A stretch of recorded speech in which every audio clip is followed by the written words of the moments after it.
time when we're out observing wildlife, we need to be up out of the wind layer where they're scenting us, and also at a good vantage point so we've got good visibility down onto them.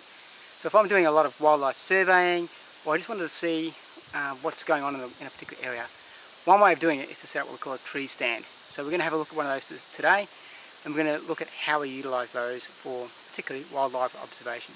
If you need to hunt, you just apply that same technique to what you need to do. So here's a look at the tree stand we've just set up here. Now this is utilising a ladder to get up and down because we're using this on multiple occasions.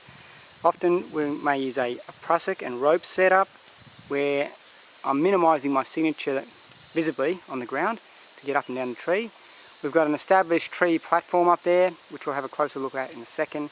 And we're only about 4.5 odd metres off the actual terra firma here, but we've got visibility out that pans out over this open paddock where we get a lot of deer, wallaby and wild dogs accumulating, particularly at dusk and dawn, and that's where this has been set up to capture most effectively.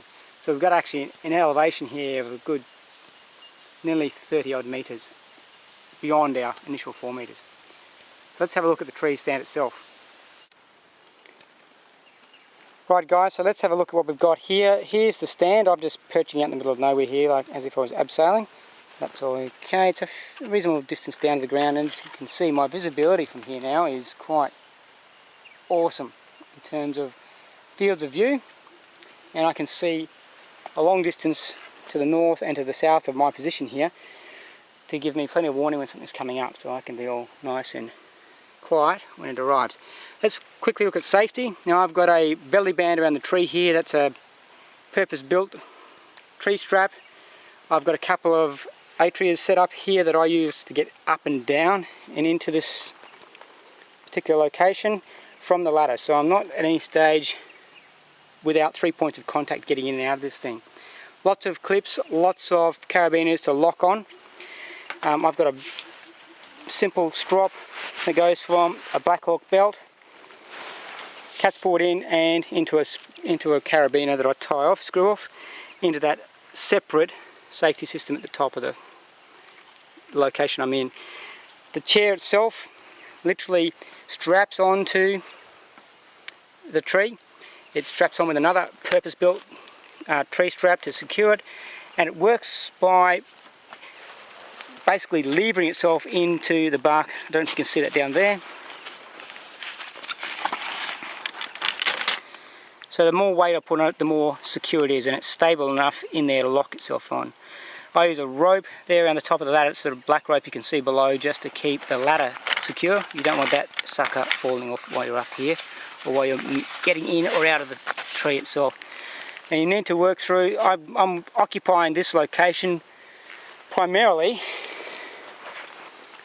at dawn and dusk, because that's when most of what I'm looking at is active. So I need to be able to comfortably rig myself up, enter the stand, and also get out of it again after dark or in poor light conditions. So a lot of it's done by braille, a lot of it has to be done very, very quietly, and I don't want to be falling and injuring myself as a consequence.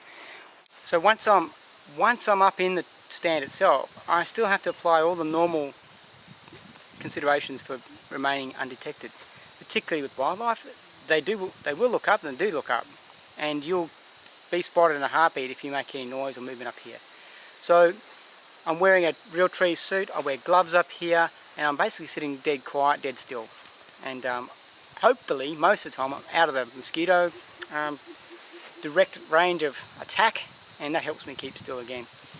And I'm literally tied into the tree at an anchor point above me the whole time. A lot of people suffer from suspension trauma, from getting themselves, I don't know how they do it, fall asleep, misstep, get a bit excited, trying to take a shot or trying to photograph a particular animal, and they step off into space, end up hanging from their harness. I don't use a full body harness with this, but I recommend you do, because that's the way it's designed to be used. I utilise what we call a helo strop, and I'm quite comfortable with that. I can't move to the edge of that platform beyond that. But I don't need to, I'm sitting still. Okay, so that's how I utilise this particular setup and some of the uses I use it for. Hope that's of interest to you, and it's all about observational skills that we're talking about in this particular clip. So I'd obviously be encompassing a spotting scope and binoculars, and obviously a camera, a video camera particularly, to capture footage from this vantage point. Stay safe and we'll see you out there.